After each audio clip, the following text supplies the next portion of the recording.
নমস্কার সবাইকে আমার ইউটিউব চ্যানেলে স্বাগত।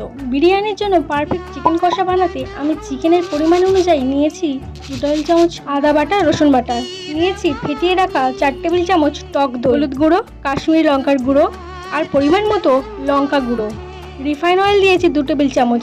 ভালো করে মাখিয়ে নিয়ে পরিমাণ মতো নুন দিয়েছি আর দিচ্ছি বিরিয়ানির মশলা। আমি এখানে গোটা বিরিয়ানির মশলাগুলোকে গুঁড়ো করে ইউজ করে 1 ঘন্টার মতো ম্যারিনেট করার পরে কড়াইতে তেল গরম করে আলুগুলো ভেজে নিয়েছি। এবার ওই তেলেই শুকনো লঙ্কা 4টে দিয়েছি। আর এই শুকনো লঙ্কা ইউজ করার ফলে সেন্টও ভালো হবে আর টেস্টও দারুণ হবে।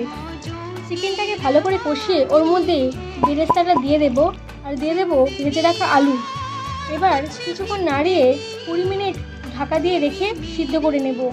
ঢাকা খুলে দেখুন আলু সিদ্ধ হয়ে গেলে আর গ্রেভি কমে এলে নামিয়ে নিন। আর বিরিয়ানির জন্য পারফেক্ট চিকেন কষা একদম রেডি। ভিডিওটি ভালো লাগলে অবশ্যই লাইক এবং সাবস্ক্রাইব করে দেবেন।